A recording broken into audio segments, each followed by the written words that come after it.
Tell me about that too, about your time, at the premiere in Hollywood. The premieres, they can be absolute chaos, and that being one of my first premiere experiences outside of like The Town That Dreaded Sundown, which we premiered at Fantastic Fest, and a couple Hmm. of others. Um, Absolutely blows all of them out the way. That was like the largest premiere in Hollywood in like since probably the Phantom Menace. Um, Wow. Yeah. it's just huge, and I flew out a couple days before just to kind of relax, spend some time before the chaos just hits. Uh, just did some shopping Hmm. and went to the pool at my hotel and just hung out. Hmm. And then the premiere hits, and it's just cameras and interviews and more people than you can imagine at the premiere. That was at the Dolby Digital Theater, also Hmm. simultaneously being shown at the Chinese theater, Yeah. uh, Grauman's, and it the Dolby Plaza, which is like right outside the Dolby Theater, which is where they hold the Oscars. Hmm. It's like I can't remember, like 3 or 4 stories uh, outdoors, and you're just surrounded like this big open area, and it's just a sea of people on every single level. Like you just look up, and it's just crowds of people just watching, and you know how big the films are, but to be able to see the impact that it has and all the people that come out to the premiere, just fans, like thousands of them, is wild. Um, Yeah. like, and you're just walking and you just have like people up on balconies shouting your name. Like I've never had that before. Nobody's ever known who I was or anything like that. You Yeah. know, nothing I had done up to that point had been anywhere near as big as something like that. And so it was an experience to go from like having worked on some really great fun productions to Mhm. having like people that are shouting your name off balconies on like 3 stories up is just And the Jurassic fan weird. base is It's huge, man. so it's wild, and I'm super appreciative of that fan base and Hmm. everything that we do. We try to do for them, but it's surreal to be able to experience that. That's great. And I know people laughed when you said the lines, "Close the gate," because you're freaking Uh-huh. the fuck Oh out. yeah. Close the gate. Are you crazy? Hey, just trust me. Close the gate. And Just like full on falsetto. yeah. That was I had to do that a bunch of times because we film from every single angle and we go through the entire scene start to finish.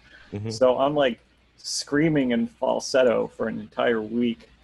At one point, I lost my voice, just like a combination due to like bad, in New Orleans, it just sometimes like the air quality, everything's old. I Yeah. don't know if it was just like you know, bad air quality in my hotel room or whatever, or just constant screaming throughout the week.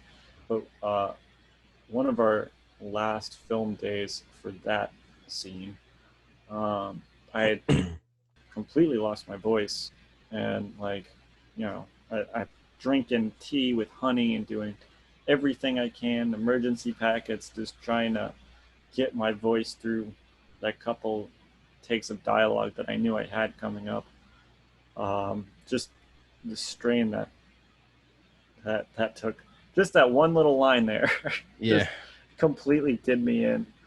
But definitely made it through. Hey, It was cool though. I like just the dialogue. I don't have a whole lot of dialogue in the film, but it's fun and it's memorable. yeah.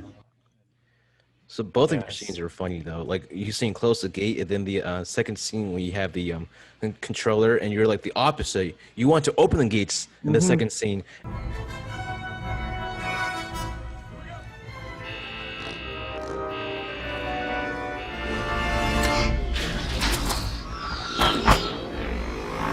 and just the way you open the gates with the controller, like open, yeah, I'm.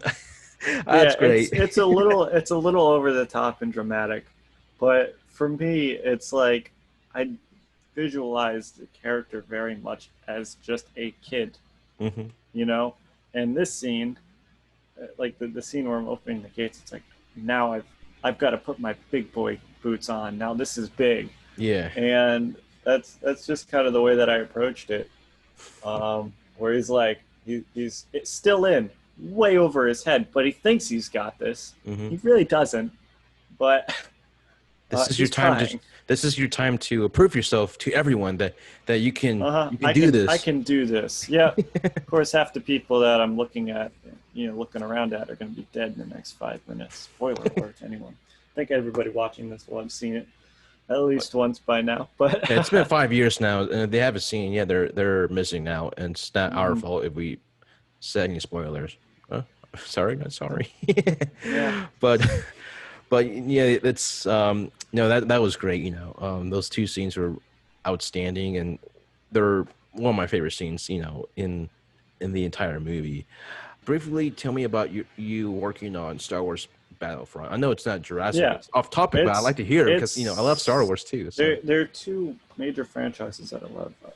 I'd say like of all franchises, Star Wars is probably the one that had like the biggest impact on me growing up. yeah. Um, from the Phantom Menace came out when I was like 6.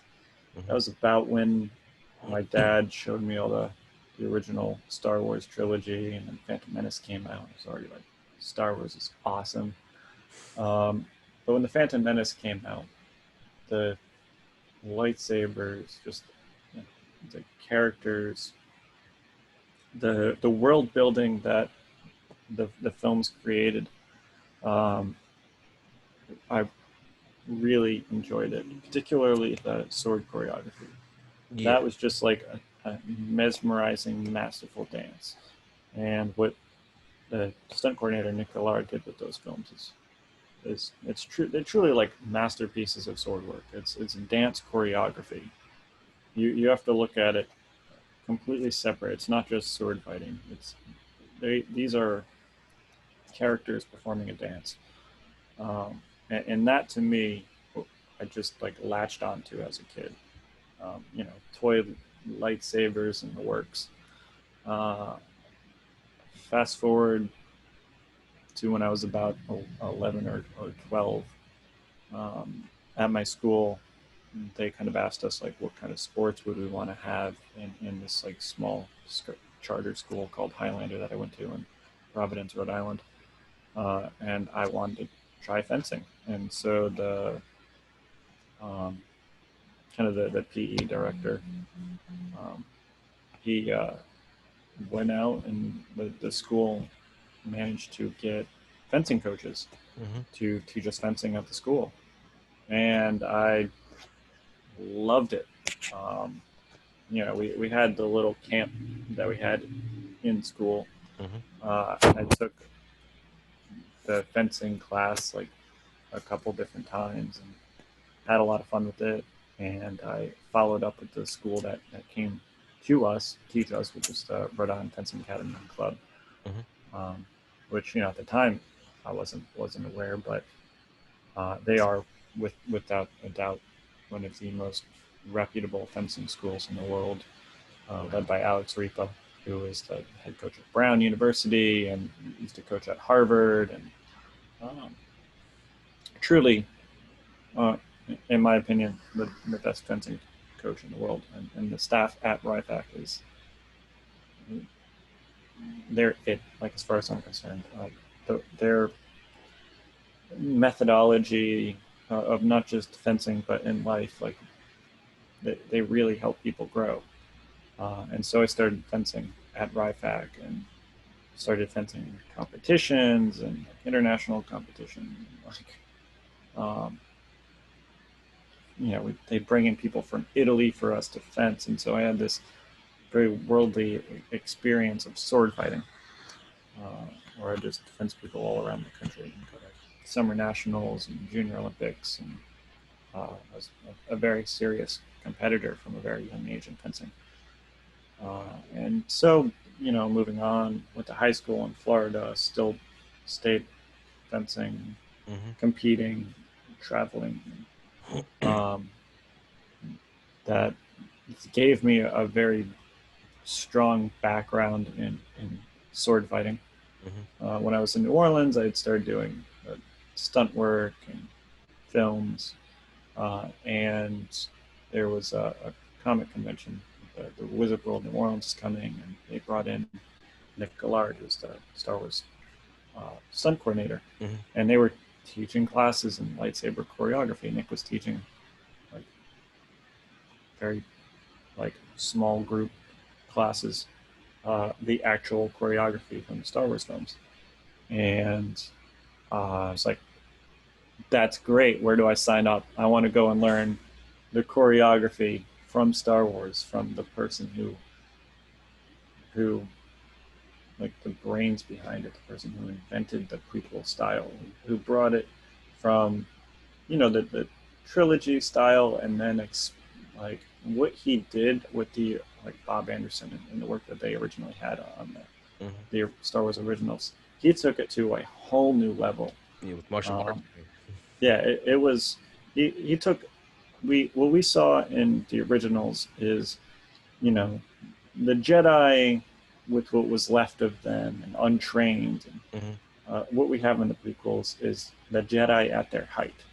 And Right. when George Lucas went to Nick, he basically said, "Okay, your job is to create the paramount of Jedi in their arts. These are the very best after thousands of years." And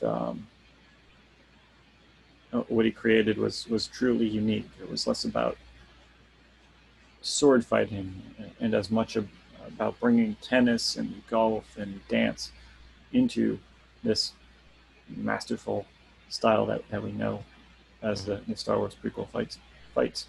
And I was able to learn that choreography, which the first thing I learned was the fight scene with Obi-Wan and Anakin in Episode 3. It was a pretty extensive fight style. It's a long fight. It's about 15 minutes long, the Yeah. entirety of the fight itself. And and he taught me the choreography, um, and I've learned very unusually fast. Hmm. Um, fencing obviously was a bit of help, but I played with a lot of lightsabers when I was a kid, so I was decent at twirling them.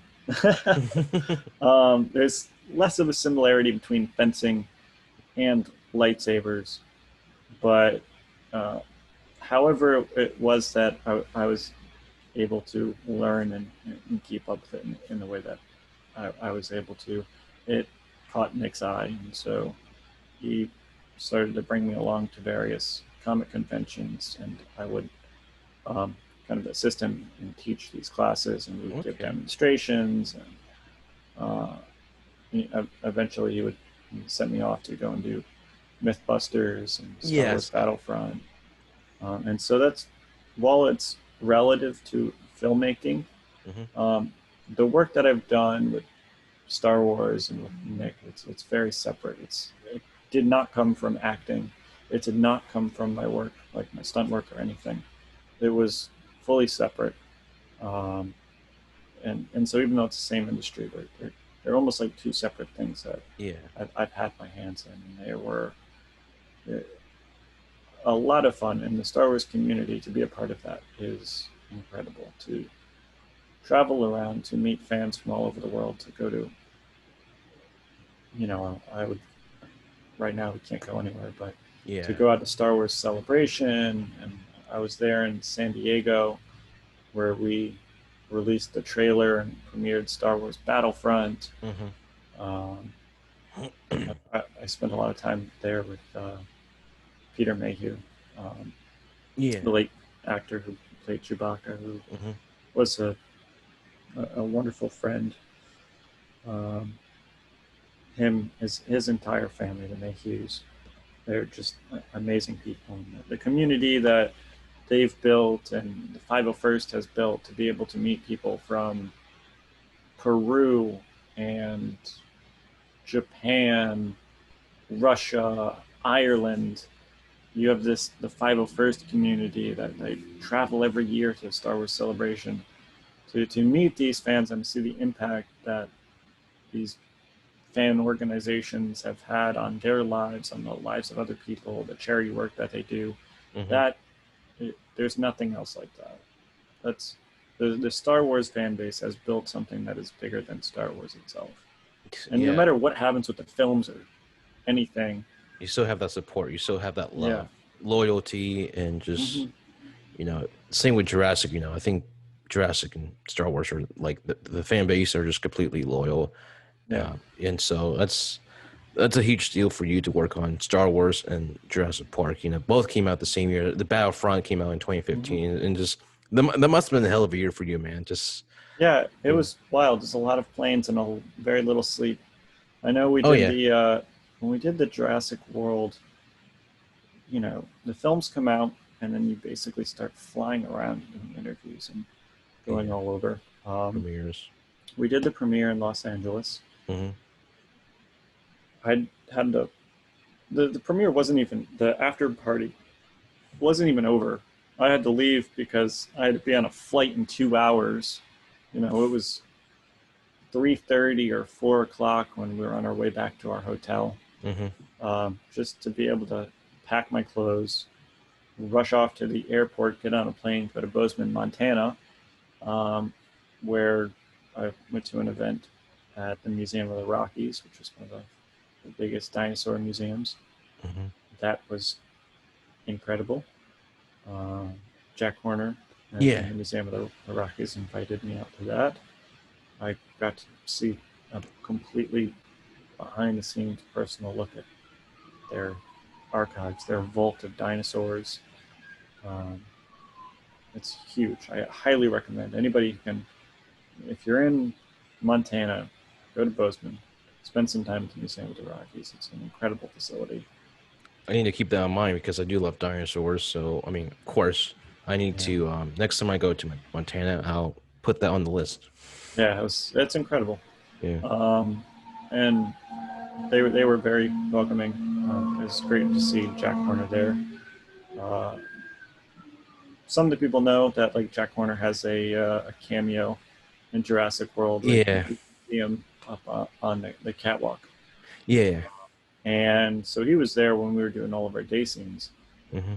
That was just wonderful. You have a lot of downtime in these films. The bigger the film is, kind of the more downtime you're going to have because it takes so much work to set everything up and get everything perfect. Um, they'll spend 2 hours just filming a tree and there won't even be any actors. Hmm. So, well, it's hot days and we just sat in these like closed cooling tents, Hmm. just air conditioned or white tents that we would just sit in with our chairs. And it was uh, me, Chris Pratt, Omar Sy, Vincent D'Onofrio, um, Jack Horner, and Vanessa Weaver, another paleontologist, a friend of mine. And we just chat for hours, you know. And Jack, just conversations with Jack was just super fascinating. He knows more than just dinosaurs. You can ask him about dinosaurs all day long, but geology and the history of the planet, um, how the continents separated, and how plants, traveled around, and how these ecosystems evolved, and how life developed from the start. Those are the Hmm. kinds of conversations you can have with them. Not just where we are now, but where we're going. Genetically reverse engineering, chickens into basically a dinosaur called the Chickensaurus. Um, it's not a whole lot of information online about that. He's mentioned it a couple times, but to hear it from him talk about his genetic work to retro engineer chickens using ancestral traits is bonkers and insane and the most cyberpunk thing I've ever heard in my life. Um, those are the kinds of conversations we would have on set. So among being in an overwhelming set that is nothing but Jurassic World, to be able to have those kinds of conversations with incredible people from all walks of life is fascinating. And usually, like when I talk to fans of the franchise or whatever, a lot of times I get like, "What was it like working with Chris Pratt and all that?" And like, it didn't even really. Like, Chris is an incredible guy. While we were filming, he he's he was just Chris and still is just he's Chris. Yeah, he's just Chris. He's exactly what you see. It's just like this funny, incredible human being. Then he was the guy from Parks and Rec. Is what he was. Guardians of the Galaxy had not come out. When it did, it was like it was in between the weeks of filming when we did like I had some time off between the day shots and the night shots, and in between then Guardians of the Galaxy came out, and it was really funny because like Guardians was coming out and I saw like some of the trailers and I was like, I didn't really pay too much attention to it. It's like, oh yeah, Guardians, that's that new movie that Chris is in, let's go see that. And then it ended up being like the biggest movie of the year, and Chris turned into like a massive superstar while we were filming. It's just like the producers and directors look like the smartest people on the planet. When that's what Spielberg. That's what Spielberg said. Because we were already filming, Yeah, that's actually what Spielberg said. I think he was quickly saying that. So when Guardians came out, we actually were smart enough to pick Chris Pratt as Owen, and that made us look smart. That's exactly what Spielberg said. I'm like, that's so true. And you saying the same thing, I just think that's funny. Yeah, I mean that's how it is. While we were filming, it's just like it's Chris, and great human being to hang out with, and it's like one of the funny things about that set is like you hear turn it around, which in like filmmaking terms is where they have to move everything from one set to move to the other side of set so they can film in the other direction. It takes a very long time. The bigger the movie is, the longer it takes, because we got to take 100 people that are on this side, move video village, everything now to the other side, all the cameras, all the dollies, everything, tracks, the works. And so you have a lot of downtime. And anytime you hear that or like turned around, like Colin, Chris, Vincent, like just everybody would light up cigars on set. And so it's like there's this super casual atmosphere amongst a massive production, just super juxtaposition of what we were doing. Where just anytime there was like a little bit of downtime, everybody would just light up cigars and hang out. There's one photo that the set photographer took, and I need to track it down. It's just like everybody's kind of just in like this little semicircle hanging out with just cigars, and Omar's got a cigarette, and it's just everybody just chatting and hanging out and like having the most incredible time.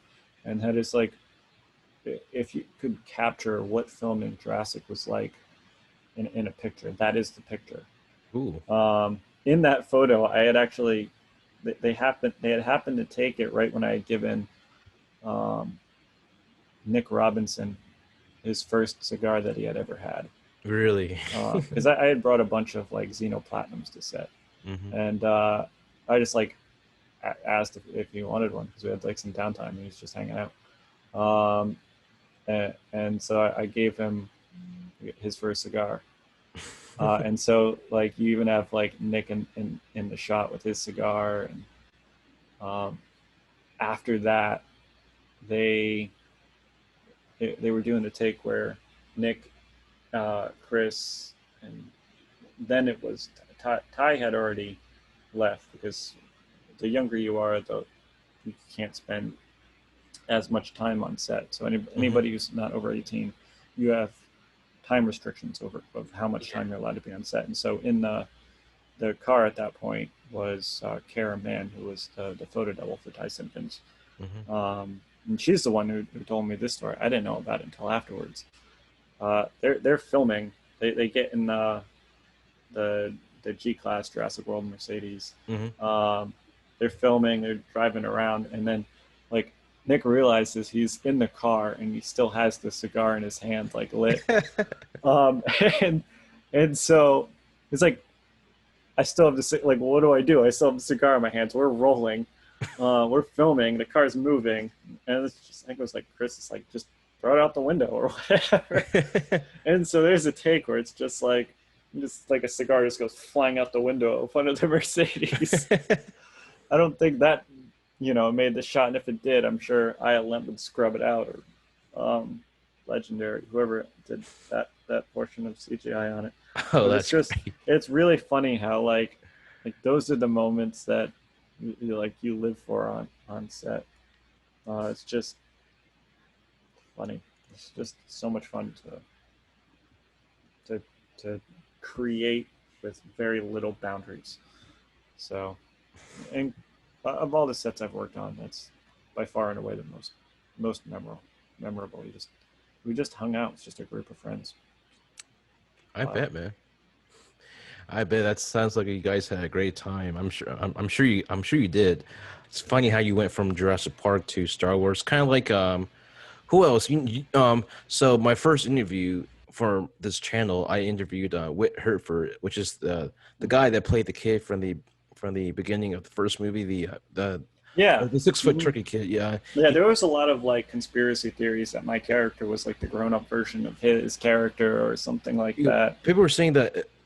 Well, that's actually I've never heard of that theory before. People were saying that he turns out to be Chris Pratt's character, Owen. Yeah, that was another one that I had heard. It's so cool to see like what the fan base comes up with. Very interesting fan theories. Yeah. Well, anyways, he's also worked on Star Wars stuff. He voiced for like 2 or 3 episodes of Star Wars: The Clone Wars. So it's kind of awesome. Cool. So it's kind of cool how some people from Jurassic Park are also working on Star Wars, and then there's 2 actors from the first movie that were in the prequels, and then 1 sequel. You guess who I'm talking about? I'll give you a little trivia there. 2 actors from the first movie. I give up. Samuel L. Jackson. Oh, well, Mace Windu. Yeah, I don't even know why I didn't grab that one. I don't know. Like the way that Sam plays Mace Windu, that is its own character. Like I don't even picture that as being Sam Jackson, even though it very clearly is. Like Mace Windu, of all the things that Sam Jackson has played, that's like totally different. Like totally different. In most movies, when I see Sam Jackson, it's Sam Jackson. Same motherfucker. Mace Windu is Mace Windu. Like it's so weird to me. But it's a very unique character, and definitely. He's a good guy. I met him really briefly on Django Unchained. I was just working as I was working on that as a stand-in for Dennis Christopher. Oh, that's so cool. And that was like, they were filming that, and I was like, I knew the person who was doing some of the casting for it and kind of picking that, and I was like, if something comes up, slide me in there. That's a big. So they needed some stand-ins, and the Tarantino, when he gets stand-ins, it's not normal. Like normally they just get like kind of regular people to be stand-ins or whatever. They're just basically a prop that moves for the DP. But for Tarantino, he hires actual actors to be stand-ins, and you run through everything. Yeah. You keep running through everything until it's perfect, and then they bring in first team, or the main cast. Yeah. And so that was an experience, and that was well before I had done Jurassic, obviously. Yeah, that came out in 2012, so 3 years before, and that must be huge to work with. Tarantino. Actually, I mean, I love Tarantino movies, and I actually have the Bad Motherfucker wallet somewhere. That's awesome. Yeah, but no, seriously, you working with Tarantino, man, that's actually huge. I can't say that I really worked with Tarantino. I was around the guy. I said, had a At least you couple were of on beers the with him. set, though. I mean, Yeah. that's I mean, To me, I was just, I, it was just an experience to be able to watch these masters work. I was there on the day that Leonardo DiCaprio sliced his hand open. oh yeah, he improvised. It was actually like he was Yeah, really. I heard about that story. That's crazy. um, but back to Jurassic Park actors that also worked on Star Wars. So we have Samuel L. Jackson, and the other actor or actress is Laura Dern. Her in oh, Last Jedi. yeah, she's in the new ones. I'm Yeah, like trying the to think Last of Jedi. prequels. Yeah, she's Yeah, in The Last Jedi. I liked her hair in that movie. yeah. Oh yeah, The, it's the, like kind of like purple. the light pinkish Yeah, like purple hair. pinkish. Yeah, that was So kind of cool. there's two actors, that were from Jurassic Park that went to working on, Star Wars. So live action wise, and then you have, Hmm. you with Battlefront, the game, and then Wit working voice acting for the Clone Wars. So I think that's pretty cool how we have actors from the Jurassic franchise working on Star Wars too. So it'd be cool if we had Mark Hamill voicing a character for the Camp Cretaceous show that just That'd be came. pretty cool. He does a Yeah, lot of voice work, and that's what I'm most people saying. don't even know like half the characters that he's playing when you hear his voice. He's a great voice Obviously, actor. most noticeable, like most notable, is from just the Joker. Yeah, And I think he's one of the best Jokers that there is. He does a really unique job of playing it. right. He's a great voice actor. He's Mhm. outstanding. So it'd be cool if we had someone from Star Wars working in a Jurassic movie. That's never happened before. Vice the complete opposite. Funny thing is that Harrison Ford, they originally wanted Harrison Ford to play Alan Grant, Yeah, but Ford turned it down because he kind of thought it was like Indiana Jones, which is true. And yeah, I can totally see that. yeah, Yeah, I think it would have been a very different movie with Harrison Ford. Um, yeah, I think Sam Neill is the perfect cast for it. As yeah, much he's as a I great love actor. Harrison Ford, I think that there's a very he brings like a suave nerdiness to the character, and that's kind of Hmm. like what he really feels like a person in that role. Hmm. And then the whole cast, man. Um, Ian Malcolm or Malcolm, Jeff what can I say? Goldblum. Yeah, yeah. So Jeff Goldblum's character of Ian Malcolm is Hmm. just nuts. Like Yeah. I like how he manages to turn just a numbers guy into like a complete player. Hmm. That's like a total flip in like kind of like nerddom, you know? Yeah. Where it's like in movies we always have these characters that are super nerdy and they're never the cool ones. Hmm. And Jurassic Park just takes that whole trope of what defines like the the scientist and it completely flips it around. And I still Yeah. think it's like the first, really one of the only movies that does that, where it portrays like the scientists and the Hmm. math guys as like the cool kids. Yeah. The rock star. Uh-huh. And I think when we look at it, I think that's something that really makes people so drawn to the movies, to paleontology. Like a lot of people want to become paleontologists after Jurassic Park. Hmm. And I think a lot of that is because they took these scientist characters and they made them relatable characters as Yeah. opposed to normally in most movies kind of like the scientists, the engineers, the mathematicians. Hmm. They're not the cool characters, and they're not the ones that everybody like looks up to or relates to. They're always kind of like the picked on nerdy character. And I think that kind of flip that Jurassic Park did is still to this day very unique. Yes. A very unique piece of history when it comes to that movie, and I just think the way Michael Crichton wrote the characters, not just in the book but in the movie, along with David Kep. I just think it's great, character developments and see how they turn out towards the end. Especially with Alan Grant, at first he hated kids, then at the end he actually loves kids. So I kind of like that, Hmm. kind of like change. Yeah, it's like the character development is good. It's the film. Well, all the films are different, but the original Jurassic Park is something that's going to resonate for a Yeah. long time to come. And that movie is not getting old. The CGI is not going away. Oh It's no. ridiculous how good the CGI in the original movies is. Like, Hmm. just trying to live up to this, like the bar that the original film set for special effects and for visual effects is like it's hard to achieve even today.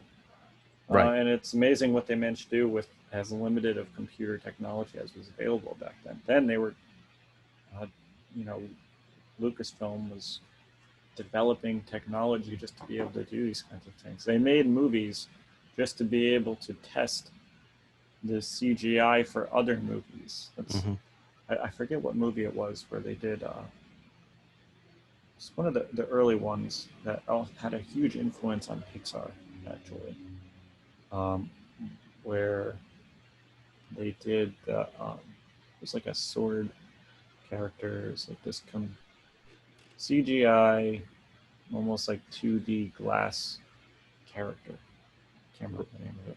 Interesting. Um, yeah, it's just like one of the first CGI uses in filmmaking, um, and I think they won an Academy Award for it. It was before Pixar, before Toy Story. Yeah, it was before Pixar, but I think it was using a lot of the technology that was developed at Lucasfilm with Hmm. Pixar, because before Pixar became its own entity, it was Yeah. originally developed at Lucasfilm, and so a Yeah. lot of the technology that came uh, that became what Pixar is today was developed at Lucasfilm, and some of those technologies were the early testing grounds that later became the computers and technology that was used for the original Jurassic Park and for Toy Story. Yeah. That's So pretty cool. that to me is so cool, and that all happened in a very small time frame. I think Jurassic Park was, I don't know when they started filming. It was like They 1990. shot the movie in '92, and then it came out in '93. Okay, Yeah, and Toy yeah. Story came out like '95. So yeah. So like the short time span that all of this technological development was happening was just within like a few years. It's crazy. Hmm. Um, Yeah, it's just advanced big time. mm, Um, Anything else you want to tell me about Jurassic World? You know? like I said, we could go on for days here. There's a lot, lot of Yeah, ground to really, cover. really. Okay. It's truly like it is. It's a really fantastic franchise, and the thing that is the most important to me out of anything that has come, anything I've been fortunate enough to be a part of, is the fan base. Whether it's Yeah. Jurassic Park fan base or Star Wars, it's that community, that inspiration that is inspired by these little bits of pixels and film that we project onto the screen. It's amazing the impact that 120 pages of writing Hmm. and some pictures turn into these massive cultural phenomena that they are today. Um, that to me is the most inspiring, the most interesting, the most fascinating part of what it is that I do. That's what pushes me forward, is to see the impact that we have on people. When people just send me messages like about what Jurassic or Star Wars means to them, and how Hmm. it's helped them get through difficult times in their life, how it's inspired them to become whatever it is that they want to be, to see the success that people have had, whether it's people who are filmmakers, um, literally like somebody that when Jurassic came out, I talked with somebody who's like, oh, I'm thinking about going to film school. I'm Hmm. not really sure what to do. Um, my buddy Manuel. And so I was just like, gave him a little bit of advice, and he just decided to go for it and just doing commercials now, and it's like just featured in Medium as like one of the top upcoming commercial directors, and he's doing phenomenally well. And it's like to watch that kind of inspiration come from these movies, from these fan bases, like to see what people are inspired by, and to watch them grow with it, even within the short time that I've been part of this. It's like 6 years. That's incredible. Well, I mean, you couldn't have said that any better, Colby. That's a great way to say it, and great. Everything you said is like on point, and it's really fun to hear everything you have to say about Jurassic World. And I think that sets it, man. We'll definitely keep in touch, and maybe we could do another interview sometime. I don't know, something like that. Yeah, absolutely. Always. Colby Boothman, pleasure. thank you so much. I really Thank you appreciate so much for it. having me. You have yourself a nice day, all right? Yeah, absolutely. All right, I'll catch you later. All right, see you, man.